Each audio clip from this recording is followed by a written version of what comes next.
favorite. It's Judd's Hockey Show. Welcome to Big Brass One Central, home of John Hynes, the Wild coach. It's Judd, it's AJ, it's Judd's Hockey Show, following a 4-3 overtime Wild win. And boy, did we see something unique here today, and that's the fact that John Hynes, in overtime, with 1:25 left, pulled Marc-Andre Fleury in overtime 3-3, and the Wild gets the OT GWG from Matt Boldy. But what this meant was, if the Predators had gotten the puck and scored into an empty net age, the Wild not only lose the game, they lose the 2 points. You cannot pull your goaltender in overtime and get the loser point. And so the Wild now pulls to 69 points. They're 2 points ahead of the teams they've been battling, non-playoff teams, Calgary, Seattle, and St. Louis now. They are now 6 points behind the Golden Knights, who did finally win last night, 3-6-1 in their last 10. They are, let's see here, they are 9 points behind Nashville, which still gets a point. But this is something, the only time involving the Wild, and I don't recall the circumstance. The only time I remember this happening, and I think it was Dallas. There was a Dallas Wild game years and years ago that went into overtime, and I think it was, Dallas competing for playoff point at the time. And I think they did the same thing and pulled their goaltender, I think. Other than that, though, I can never recall seeing a goaltender pulled in overtime and the threat of forfeiting that point. I will say this, Age. The one thing I saw, and I thought it was weird, and I thought he was involving himself in the play potentially, Marc-Andre Fleury would come halfway up the slot whenever his team, the Wild, had the puck. And I'm like, is he trying to be an outlet for a pass? Because, and we'll talk about this, you can certainly pass the puck back to the goaltender, and you see that. But I think he'd been told, you're coming out. And at 1:25, he got the sign to come out. The one thing is, and this is where it worked and it won't work next time, I think the Predators were stunned. Like, yeah. The Predators dropped into a shell like, oh my God, what's going on? Essentially, Minnesota's on a power play. I don't think they had any inkling it was coming, and I think they were absolutely stunned. Now, you can only use that trick once. Nonetheless, though, congratulations, John Hynes. Big brass ones here in St. Paul today. They score the goal, and my dad goes, get that guy a wheelbarrow for those so he can walk around the streets of St. Paul. Insane. I had a whole bit ready, Judd. I found this from my childhood. Nice little foam finger, but signifying a team that only gets ones. They get 1 point. I like it. 1 point. 1 point. Oh. But I can't even do the bit now because they pull off this unbelievable move. And I was right with you there. I'm sitting there on the couch. I'm like, why is he, maybe he wants to help push the play. They don't have time to waste. They need the point. And then he takes off, and Darren Pang on the, between the glasses, holy jump it. Yeah, just so great. So cool to see that move. I did not expect this team to, after surrendering that late goal, be able to really find the willpower, I guess, because that was my whole mindset after one team is a playoff team and one team is not. Right. And the playoff team is the one that's able to come back being down in an opponent's building, and you score one late. You draw a penalty, whether it was a good call or not, that's up for debate, but they find the will to tie things up, and they go to overtime. I was like, okay, they're going to do it. Absolutely. It's going to be like the factor again. Ryan O'Reilly, of course. So credit to the Wild. That is as ballsy as it can get, and boy, did it pay off. And even if what stinks is, no matter how disappointing the rest of the season is, that's going to be like one of the things that people go back. Well, remember that we'll always have that Sunday, March 10th. Like, wow, I remember when Johnny Hynes pulled Fleury in overtime. What a move. Yeah, and it could come back where we actually, at some point in time, depending on how things go, in discussing draft position, right? Say, boy, you got 2 points there. You could have had 0. I would have taken 0 points. Nonetheless, it was just a shocking move. I'm telling you, the Predators were like, what the hell? And I think the whole building. Now, I don't think most people know, because it's such a rarity to see this, that you would lose both points or you would lose your point. So that was among the factors. But you know what? What the hell, right? Yeah. Like, what the hell? Like you're probably not a playoff team, but now you're, you're still fighting for it, and you're right. Like I watched this game, and the Wild didn't play poorly. The Wild is just not deep. So like this is not a criticism, but the Wild is just not a deep team. And so like you're watching Nashville roll these lines, right? Like their fourth line, their third line was great today. This Jankowski scored a goal. I think he had an assist. Like, okay, he's a depth guy. Yeah. But this was fun. And I will say this: if you're serious about a playoff spot, and yes, he played well after allowing the first goal on Friday in the overtime loss to the Avs. But if you're serious about a playoff spot, I think right now you probably ride Flower. Like he's just more consistent. He played well. Both Juice and Flower were great. Like goaltending was this could have been much worse. And keep in mind too, Philip Forsberg hit the post in overtime, or this game is done. And it's 2 points to Nashville and 1 point to the Wild. And you need, I mean, these 3-point games hurt because you're still giving up points to especially the teams that you're competing against. It's one thing to give up a point to like the Coyotes because they're so far back. It's another to give up a point to like the Vegas Golden Knights or Nashville. But I thought the same thing that you thought watching this from the press box. Like Nashville's a playoff team, and the Wild's trying to show, hey, we're scrappy. Those fights were a definite message to the Predators. You know, you're big and mean, but we're big and mean too, which you're really not. But that's okay. But yeah, this was one of the gutsiest moves I've seen by a Wild coach, just based on the fact that if you don't get that point, there would have been a whole lot of questions. And now John Hynes, Matt Boldy, for at least tonight, can go enjoy a cold one. Yeah, that in I want to know your take on this, but they went to overtime, and it's gotten to me for the at this point.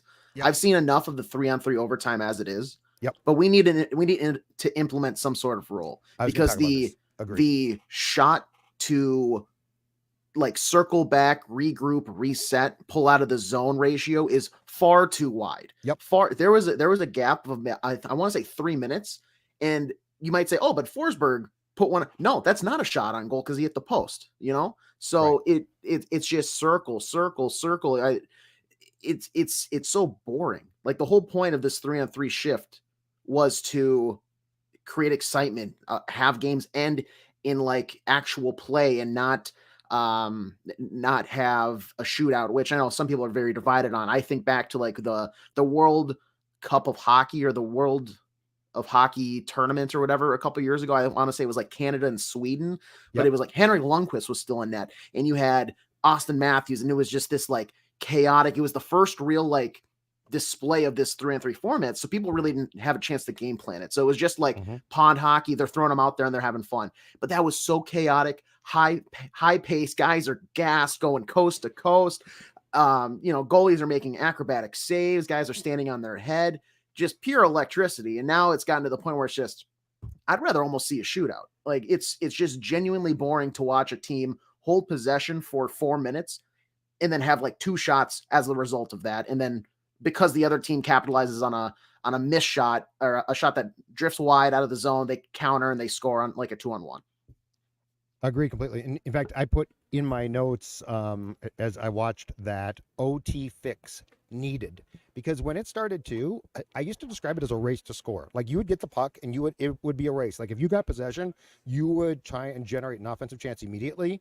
And it was, possession at that time if you won the draw was so important because you basically tried to score immediately. Now you win the draw and you circle and circle. And yes, the Predators were more guilty in my opinion today than the Wild was. Like they are, and they're skilled. And just to be clear, in person, Roman Yossi's so much fun to watch. Oh my God, is that guy a stud? He is like a huge point guard in basketball. Like he's strong as hell, but he also controls the puck effortlessly. It's so fun. But back to your point, I'm with you completely. It's been discussed. They need to have a rule that you can't. I'm not exactly sure what we're doing down here. Oh no! Oh, we're bringing a Wild player out with a bunch of kids. I don't know. It might be Flower. I'm not sure. Oh yeah, it's Flower. He's Of the course. man of the people. I have no idea why. Well, just like Onyx Dragons, we're wishing for more flower power. So But that's really cool. That's cool. So back to the point. They have talked about this. They need to come up with a rule where you can only circle, I don't know if it's the red line or your own blue line, but you can't move the puck back and you can't circle back. I think it would probably be fair, Age, to say your own blue line. I think the red line might be a little bit too restrictive and too harsh. But if you go back into your own zone, it should be delay a game, because you're 1,000% right. Like, this is supposed to be exciting. And teams like Nashville are turning it into, let's try and set up a shot. But in doing that, in what's a relatively short period of time, we are going to take X amount of time. Obviously, in the sport, there's no shot clock. So, yeah, they need to do something, because it's been, and this not the first year, but it has been turned against them. Like what the league intended is now down the drain. So I'm with you completely. You need to have there needs to be a restriction on how far back you can go. And I also think you can't pass back to like your goaltender, but you sure as hell can't pass back into your own zone, which teams do. Yeah, It's a great format when it's used right. Yes. It's fantastic. 3-on-3, I love it. It's pond hockey, but nobody on God's green earth plays pond hockey by circling back into their own zone as much as they can to try to set up one play. And if they do, they should be kicked out of pond hockey. Yeah, and my thought of it was like an over and back type of thing, like they have in basketball. Yes, but if as soon as you cross that red, whether you're pursued or not, like if you have possession and you go over and then go back across, plays dead, it's an icing. You now have a defensive zone face off, because maybe a penalty would be too harsh, but that's a good idea. Like something has to happen. Something has to happen, because like the game should end. The game should end in like the guy skating out there, not the one-on-one. And I don't hate the shootout. You got to end the game at some point, but I would rather it happen in a 3-on-3 OT than in a shootout personally. I hate it, but unfortunately, 3-on-3 is not anything like it used to be. Like it should be. You should be trying to score immediately. And now it's like this long game, and it's 5 minutes. You don't have a long game. So yeah, I'm with you. But back to today. So here's my current take, okay? And I'm curious if you agree with this opinion or not. My current take is this. Now that the deadline's done, Duhaime gone, Dewar gone, Maroon gone, you're playing a bottom six that, Hartman scored, but there's a lot to be desired as far as scoring ability there. But I am for now seeing what these kids can do. So like, Beckman, you find out, right? And I know you've got guys, we could go through the amount of guys that you still have that would have been nice to move to get kids up and stuff. But Murat's going to play probably on Tuesday. So I'm far more excited now just to see what guys can do to give them a shot. And if you make a run, fine. If you win games, fine. If you don't, fine. But I mean, I think with the guys that he did trade, I think Bill Guerin and John Hynes have set this team up now to basically audition guys and see how much they can get. And that's about as good as you can do at this point. Today was fun and gutsy. And I know that the players and Hynes would like to make the playoffs. I'm not concerned about that. I am concerned about getting guys auditions so that when you go into training camp next fall, that you'll have a much better idea of what you have or don't have. Yes, this is your auditioning for the next season, in my opinion. And this is exactly what, like, they're not out of the picture by any means, which maybe you would like them to, maybe you don't want them to be. But the point is here, you're far enough out to where you have to be looking at, you're taking stock of what these younger guys have, because if send them down, Iowa Wilds, there's only so much you're getting there. You're only seeing so much, and then you're hearing from, the coaching staff, you're hearing from guys that interact with that team. But I want to see how even keep Jake Lucchini up here. Oh God, yeah. Adam Beckman, keep him up. Like Absolutely. A guy that deserves his shot. We thought he was going to get it a couple weeks ago. He comes back over. Even if he plays bad, like I want to see that so that I can know, okay, I no longer need to see Adam Beckman next season. This needs to be now a Declan Chisholm. You signed him to play him. He's 24 years old.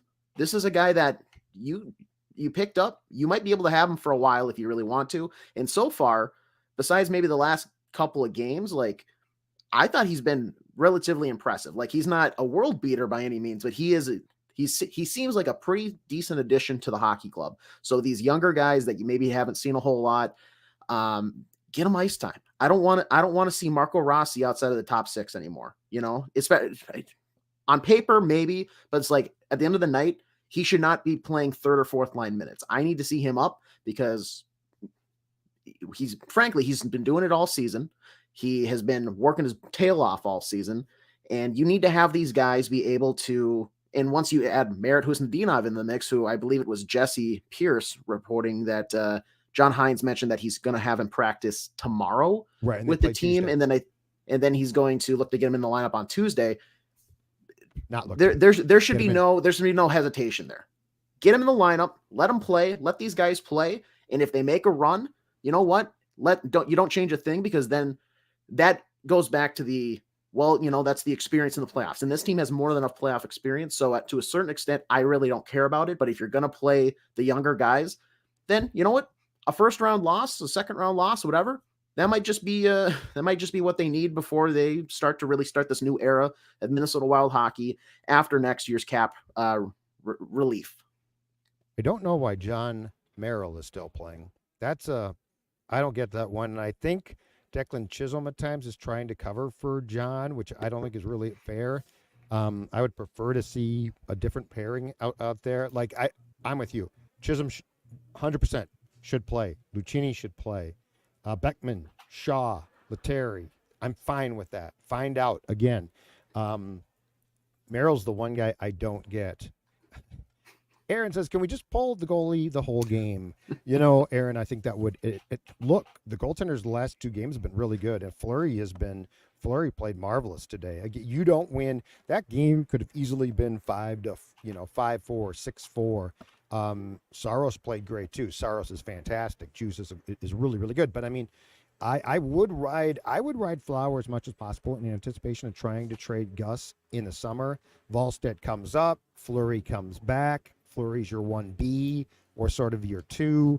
Let's talk about the penalty called late in the game on Eriksson Ek. Yeah. Because he was incredibly upset. It was not a great call.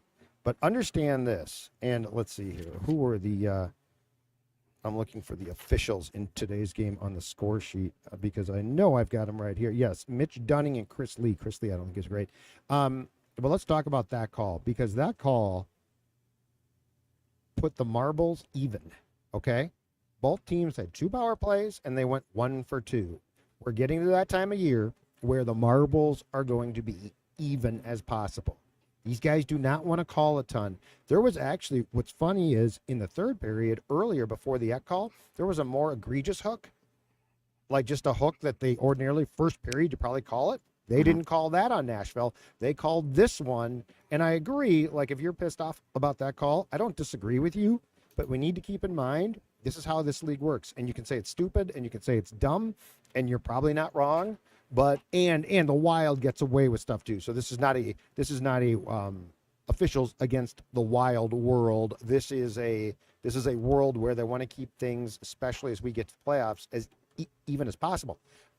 So I didn't like that call. Like, I thought it was really ticky-tack, and for that point of the game, I thought it was but I knew as soon as the Wild got a second power play that the Predators were going to get one, and the only question was when. And if you watch the sport a lot, you know whether it be the marvelous Edina Chanhassen game here last night for the AA title or the Wild in Nashville this afternoon, you know exactly how the officials are thinking and what's going to be called and what's not. Yeah, you cannot come into any sort of like game reaction and say that the refs lost you and cost you the game. They can't, like, you know what a good team does there late? They send out their four best penalty killers, and you kill that last 2.5 minutes of the game. One of them, unfortunately, for these guys. You know what? Hey, they're you send out good. you send your best, your second through fifth. You saw what you got. Guess, I agree. But you know, it's there's quite literally thousands of instances in a game that can determine the outcome. You know, if somebody sneaks past a defender instead of getting bodied along the wall, maybe they're in on goal, and that's, you know, whatever. We saw a couple toe saves by Fleury tonight. Saros was fantastic at times too. Like, some of these saves in some of these other instances, that's what determines the game. So do you disagree with the call? Probably. And the timing, as Pyro here says, it's kind of crazy. It's kind of crazy that that's the call you're going to make at that time of the game.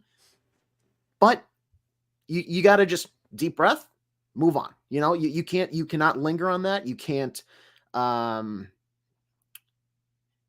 I'm seeing in the chat some Minnesota sports related news that's kind of catching my eye here, Judd. I don't know if you are as well, but I'm seeing it on Kirk, but I have no idea if it's true or not.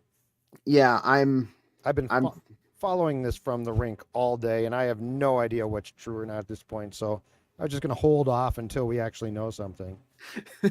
Well, that's perfect timing. That, of course, it would happen during this. But back to what I was saying. You have to just go out there and you have to kill that penalty, and that's just what it is. If they were a better team, then they would be walking out of here with what, a 3-2 win, and they would have gotten done regulation, and you would have gained an extra point on top of that lead that Nashville has over you. So, yeah, that's my stance on the officiating. If it's going to be bad, then it's going to be bad, but you just got to deal with it, because both teams have the same officiating, right, whether you feel like there's bias or not. And like you said, it evened out at the end of the day, essentially. Exactly right. And just FYI, if something does transpire tonight with Kirk, he can't really go to the Falcons. He could return here. Of course, there will be an emergency and damn near immediate Purple Daily episode. Before we wrap things up here, just a quick shout out to our new partner, our friends, Nicolay Law. The real Nicolay Law, welcome aboard. They know that when you or a loved one gets injured, ordinary life can come to a complete stop and things get complicated. During that time, insurance companies, they're trying to pressure you. They're in the business of themselves.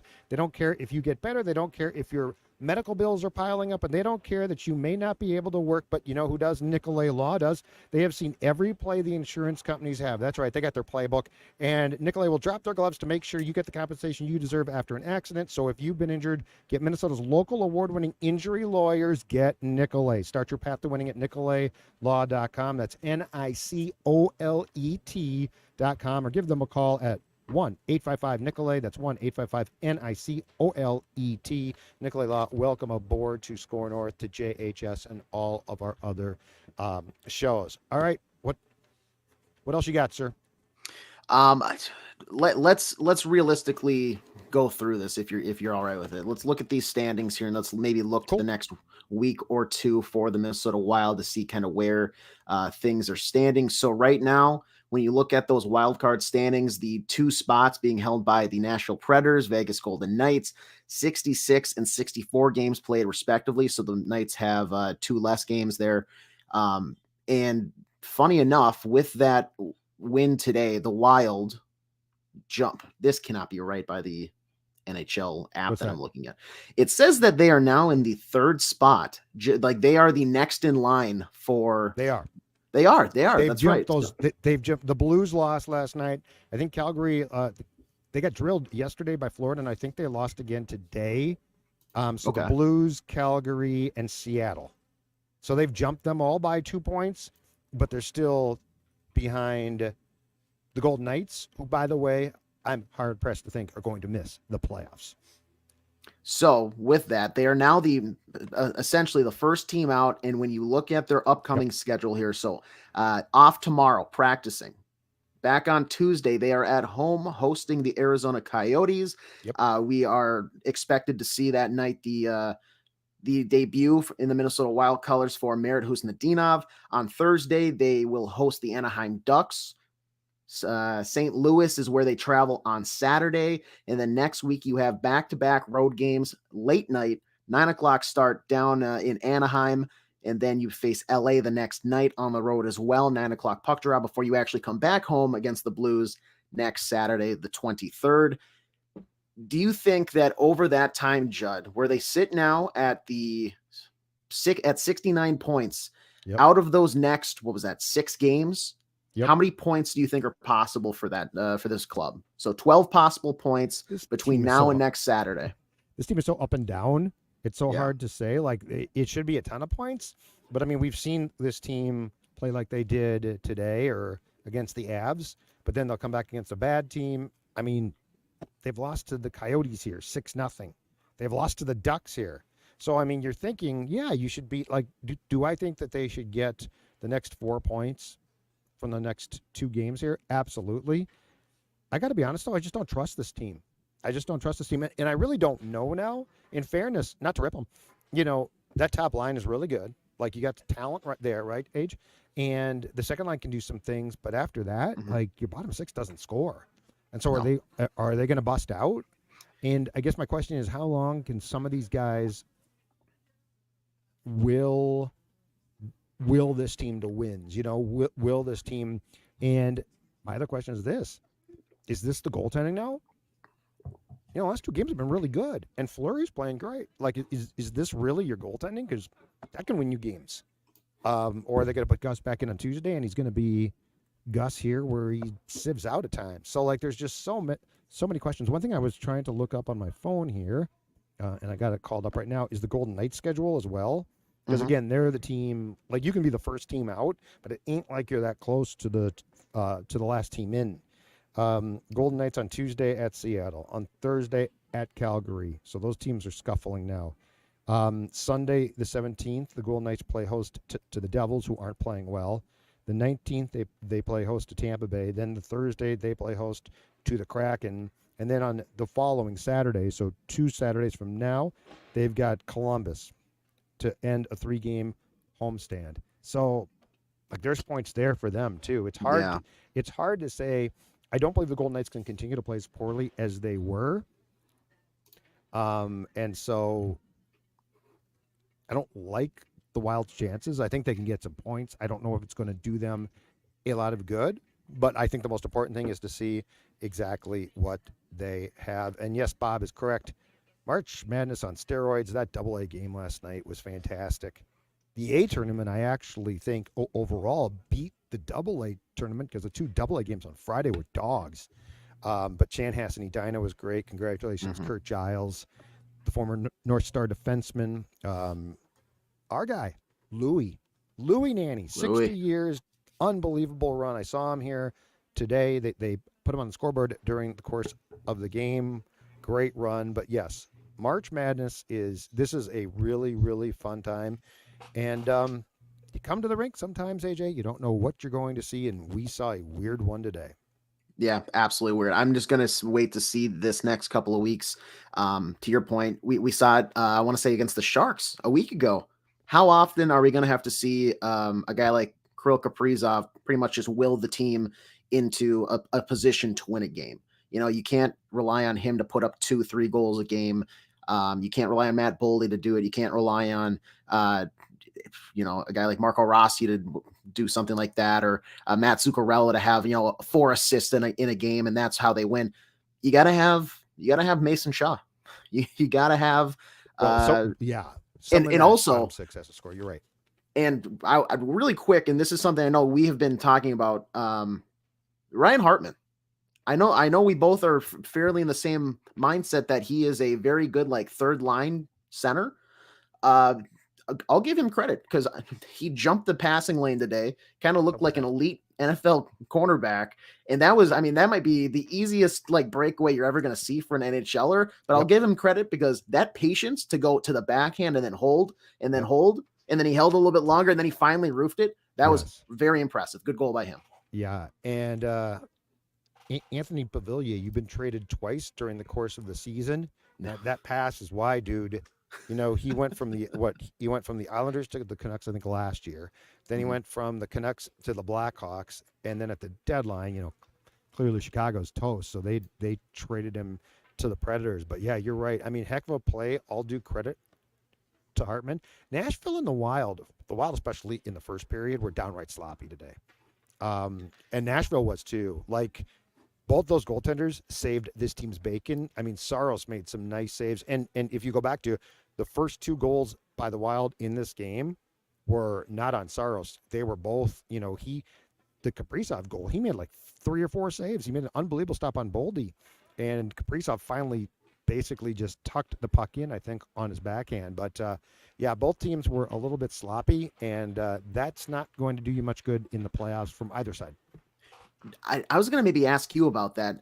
I know, and I've interacted with some people that work with like the ice crew there at the X, and so I know like they're regarded as one of the better crews in the league. And I know with the X, they had the boys state hockey tournament here over Thursday through yesterday, and they do have to remove some of the like MSHSL logos and stuff that they threw the mats down under the ice. Yep. It appeared to me like it was just sloppy for both teams throughout the course of the game. So I don't know if you heard anything that maybe there was complications doing the melting and then refilling and refreezing process, but it seemed like it just wasn't a normal, like, smooth game for both sides. I didn't hear a thing, but yeah, I mean, if what you were saying is accurate, there were definitely, especially again in the first period, I thought there was definitely some sloppy passing, sloppy plays.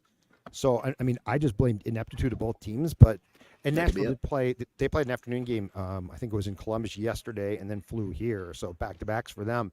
And they still got 3 points from 2 games. So I'm sure that they're not too upset. But yeah, that's possible. And yeah, because this building was in use for hockey Wednesday through Saturday and then today. So very possible. But anyway, great stuff. Appreciate all of you who tuned in. Didn't know exactly, or I guess not, tuned in is probably not right. Came here to watch us on YouTube. Came here to listen to the podcast. I'm very old school, but we do appreciate you, and I'm glad that we did the show because this game came to an end with a very interesting storyline. I'll be curious to see John Hynes' quotes about one of the more gutsy calls. Yeah, the team's not really a playoff team, but still took some guts to potentially forfeit 2 points, but then you end up getting 2 points. Yes, AJ.